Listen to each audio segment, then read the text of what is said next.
Chanting Buddha's name, that's the true joy. The joy of chanting Buddha's name is something you need to experience yourself.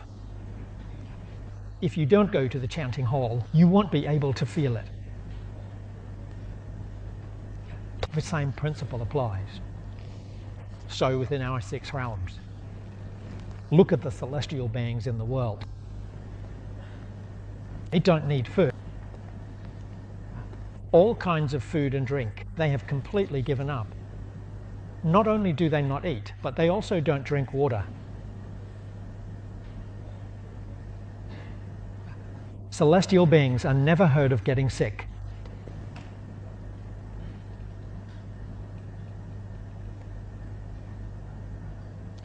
Then we might ask what method they use to maintain their physical form. Scriptures tell us meditation. Sustenance is a metaphor for nourishment. We need food to nourish the body, but they don't want the joy of food. The joy within meditation.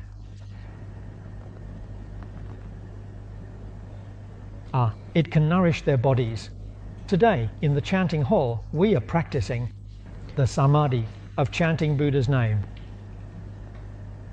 Even more profound and higher than the meditation of celestial beings.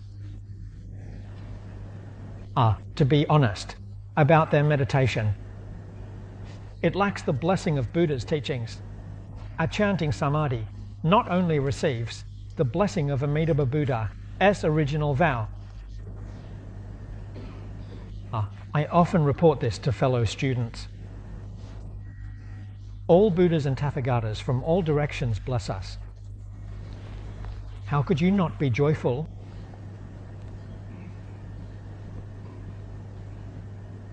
Even without experiencing the Buddha hall, I feel the joy just from hearing about it, let alone being in the chanting hall. Truly filled with joy, feeling invigorated.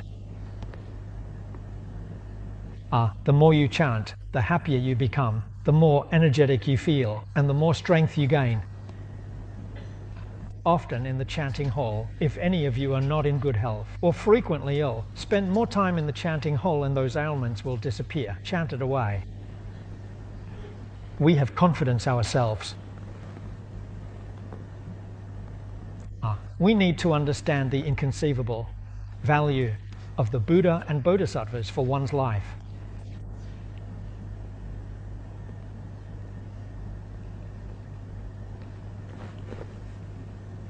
Therefore, the practice of chanting Buddha's name is supreme.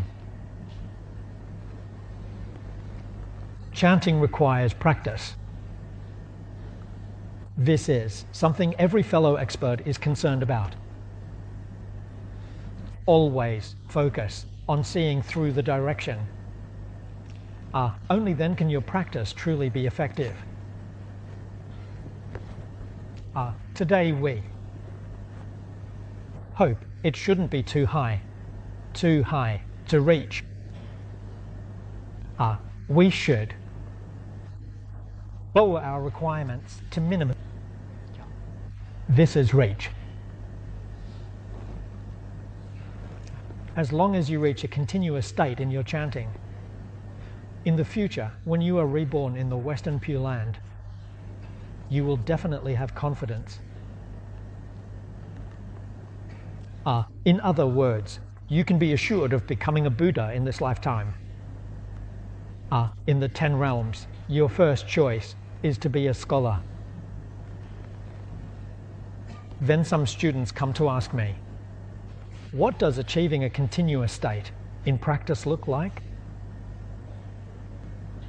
Needs to be clear. Achieving a continuous state in practice means having only one Buddha in mind while chanting. Apart from chanting the name of one Buddha, there are no other distracting thoughts. These distracting thoughts are afflictions, and the root of these afflictions has not been severed. If the root is to be severed, then this state is elevated, and it's not easy to achieve. This mindfulness in our chanting of Buddha's name, righteousness is also life, enjoying blessings in the heart.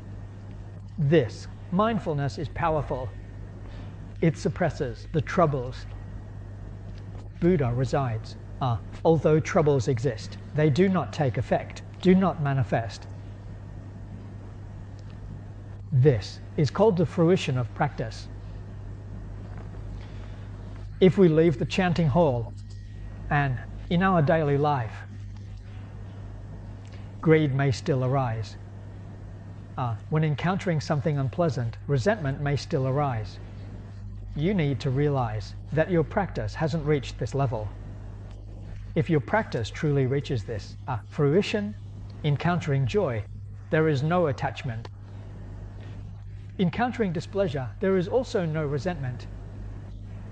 Your mind remains calm forever, always maintaining the state of the chanting hall, called fruition.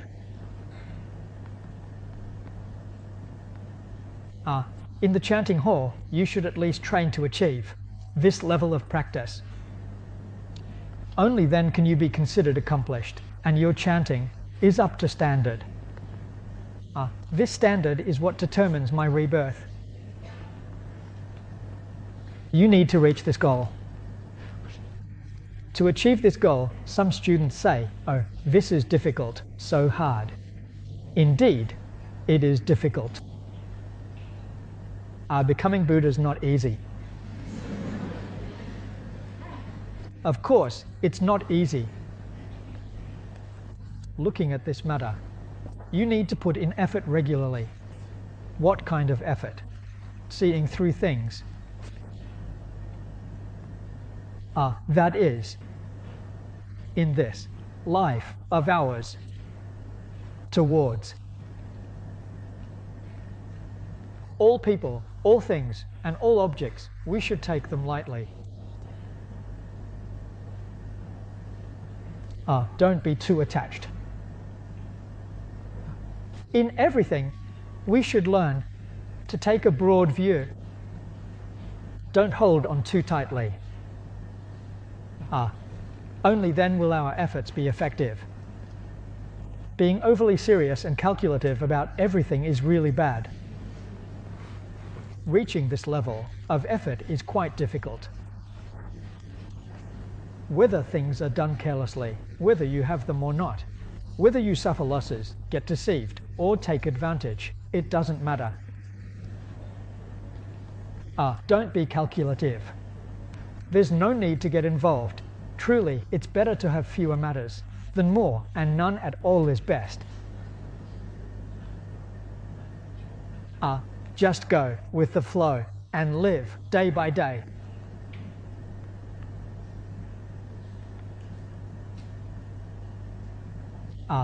The leaders and fellow practitioners at our Lay Buddhist Association. They are remarkable. We observe them from the side. Their every thought and action. We greatly admire all their actions.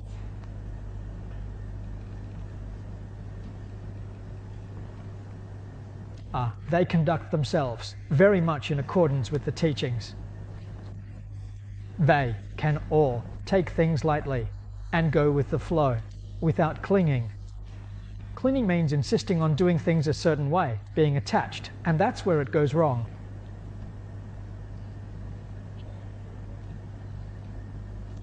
There's a profound principle in this. The following are the good, convenient, and leisurely things. Skillful means skillfulness. Buddhism emphasizes being appropriate to the situation and the needs. Being appropriate. It must. Blind faith.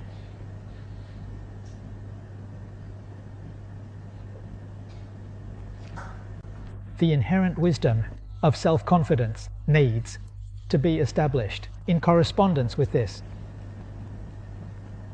If we use the previous sentence, fearlessness without form and desire, this is the essence of the mind.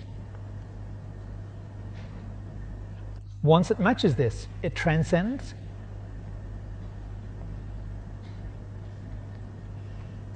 Then chanting Buddha's name, you can correspond with the Buddha's vows, right?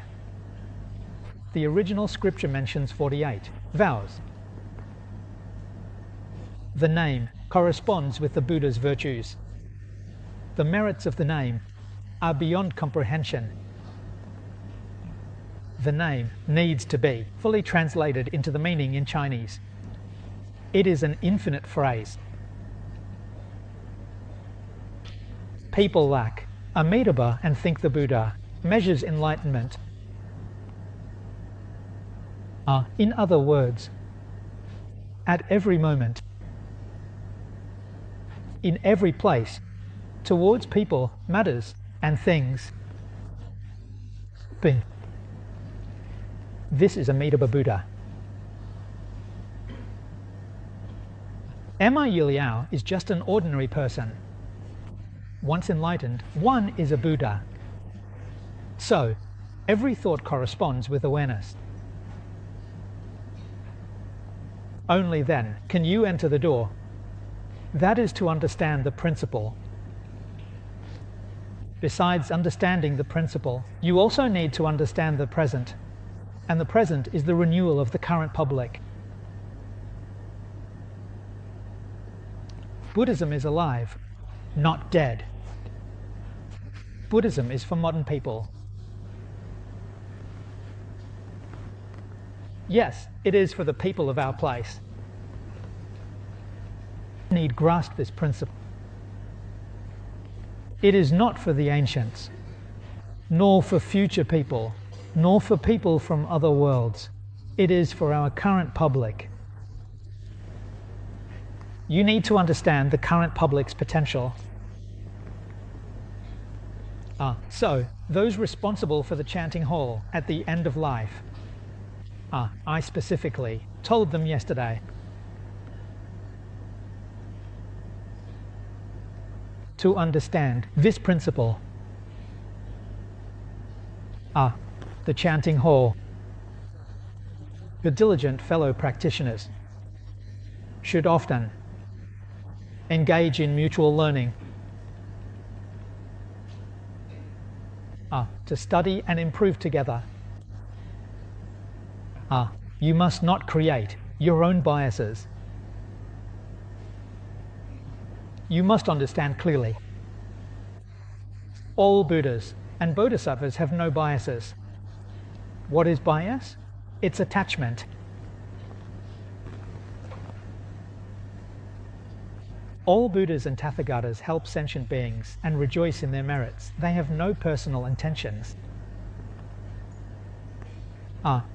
They take everyone's intentions as their own.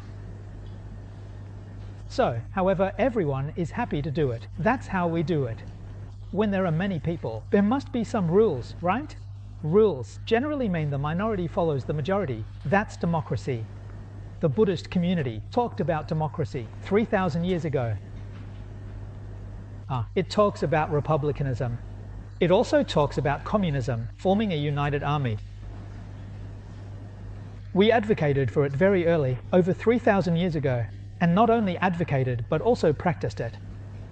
They were truly doing it. Buddhas have no personal intentions, and neither do Bodhisattvas. The rules established by past patriarchs and virtuous ones.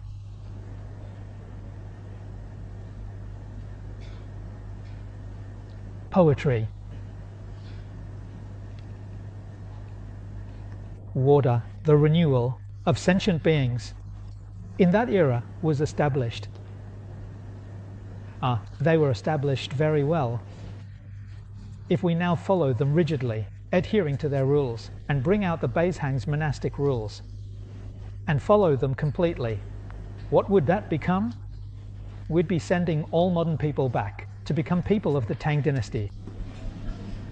you would all become Tang people. This is something people today can't achieve. So we must understand his spirit. We must revise his principles. In terms of practical application, you see, the laws of the world need to be revised every few years. Why is that? The laws set 10 years ago were very practical for society at that time. 10 years later, society has changed a lot. What was applicable before is no longer suitable now. If it's not suitable, it needs to be revised. So these rules can be modified.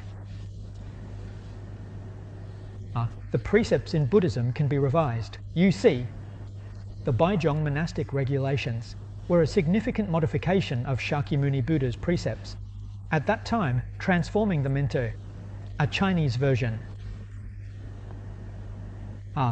Using modern terms, it's called modernization and localization. The spiritual principles of the Buddha's precepts remain unchanged. How about it? The practices need to suit modern people and be appropriate for locals. Only then does it make sense. That's what we call being relevant.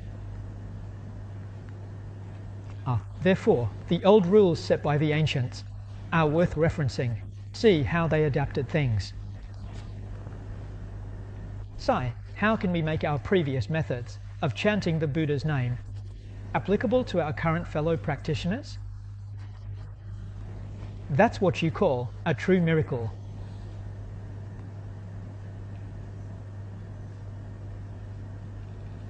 We need to understand this principle.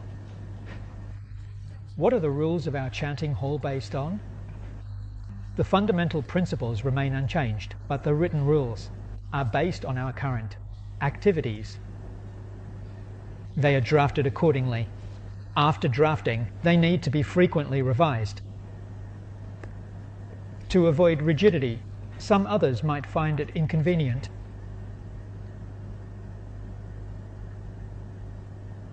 So those truly preparing for the end should learn from Confucius's spirit.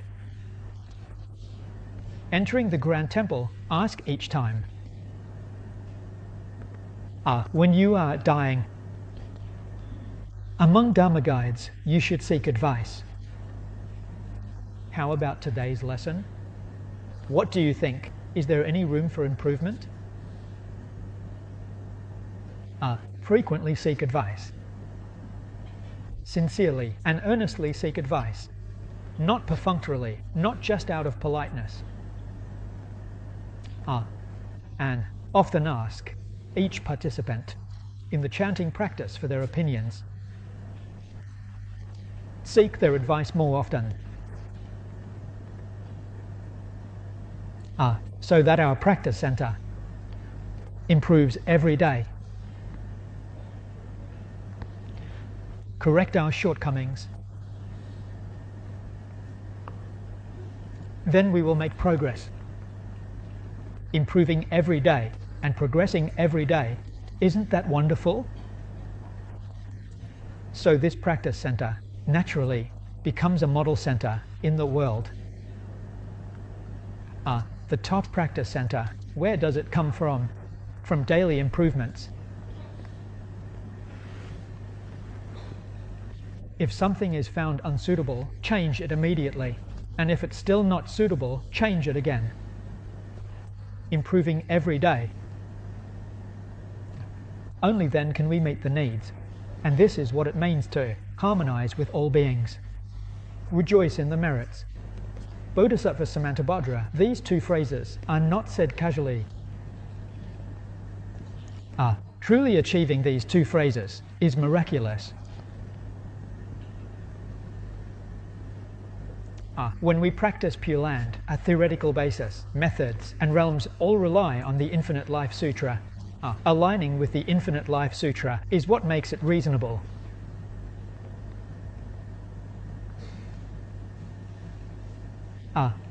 Promote these methods. Every fellow practitioner must be very happy. Happily accept. filled with joy. Is chanting whole successful?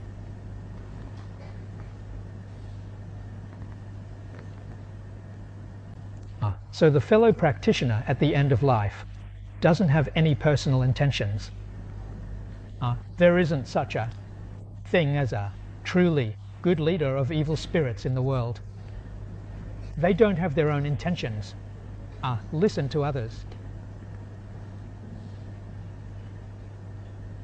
Listen more. Then calmly make a choice. Say, which opinion is good? Which one do we choose?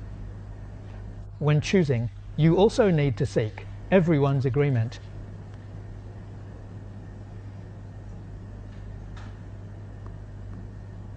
You have the wisdom and ability to choose. This method, explain it in detail to everyone. Seek everyone's approval.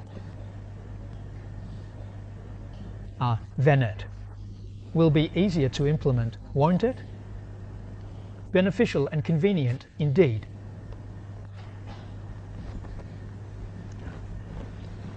So, in the Mahayana teachings, what does this phrase mean? There's also a term in Buddhism, not dwelling on either side. If the middle path is not achieved, then that's truly beneficial and convenient. Look at how pure the mind is. This is also where we should learn from the Buddha and Bodhisattvas. The minds of the Buddha and Bodhisattvas are pure and originally without worry. Not a single opinion. You don't have a single prejudice. Shakyamuni Buddha taught the Dhamma for 49 years without any personal intention. Everyone should know this.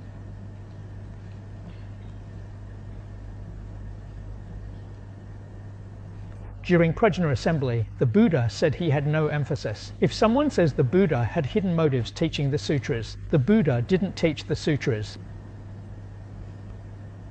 In the Avatamsaka Sutra, we see what Master Qingliang said in his commentary. He said that when the Buddha spoke the sutras, it was done without personal intention. The Buddha himself didn't explain what he said. He was conveying what the ancient Buddhas had said. It wasn't his own words. No intention. This is the attitude of a sage beyond the worldly realm. Worldly sages, like Confucius in China, also held this attitude throughout their lives, speaking without personal creation, merely passing on the teachings of others. It's all the same, conveying the words of others. The ancient sages and wise ones are passing on to everyone without adding anything personal.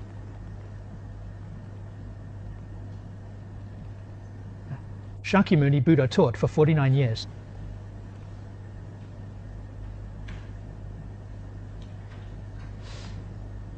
He said it wasn't his own teachings, but truly it was his own. How can it be said that it truly was his own? What he spoke was an expression of his true self. So when they say it has meaning or no meaning, it doesn't come from a new physician. If it flows from the heart of a true poet, then it has meaning.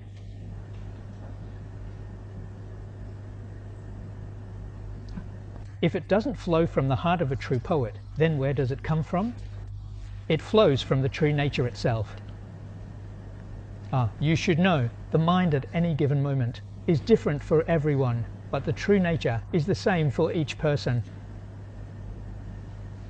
From this, we can understand that what flows from the self-confidence of Shakyamuni Buddha also flows from our own self-confidence.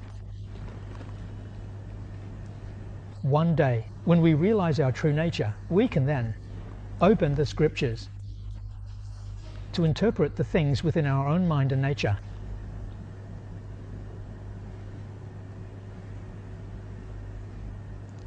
Only then do we realize that these scriptures are not the exclusive domain of Shakyamuni Buddha. They are not just his. They belong to all sentient beings. Hey, look how familiar this is to us. He firmly believes. We firmly believe in enduring hardships with him. No difference. So you can transform the merits of practice in the boundless realms into your own merits.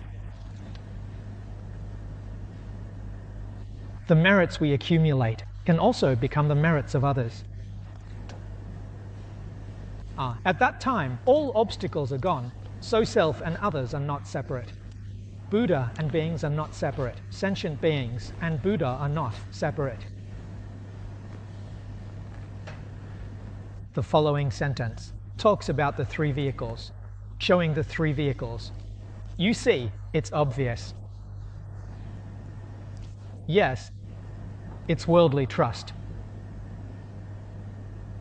The Dharma of the three vehicles is sane. The Dharma of the three vehicles is a skillful means. At the end, the world-honored one in the Lotus Sutra spoke out. His final conclusion was that there is no second or third punishment, except for the skillful means spoken by the Buddha. So this clearly tells us that the three vehicles are the Buddha's skillful means. The Buddha's true teaching is that there is only one vehicle. What is the one vehicle? Becoming a Buddha, that's the one vehicle. It is evident that all Buddhas and Tathagatas have their original vow. They all hope that all sentient beings can become Buddhas in this lifetime. It's not about becoming a bodhisattva or an arhat, no. The original vow of all Buddhas and Tathagatas is good. We are also very grateful for their expectations of us. The question is, can we achieve it? Well, the answer is definitely yes. All sentient beings can certainly achieve it. In this lifetime, you can attain the ultimate and complete Buddhahood. This is certain. The issue lies in whether you are really willing to actually believe in yourself. If you don't believe in yourself, then it's impossible to do. In Buddhism, the first thing to believe in is yourself. You see Master Uyi in the commentary on the Amitabha Sutra. He talks to us about 6 beliefs. The first is belief in the world. If you don't have confidence in yourself and don't believe that you can become a Buddha in this lifetime, then all Buddhas are helpless. You definitely cannot become a Buddha. If you ask why, it's because you lack confidence. This is a big deal. The first condition the second belief is to believe in others. Believe in Shakyamuni Buddha. Believe in Amitabha Buddha. This belief is about mindset. First, believe in yourself.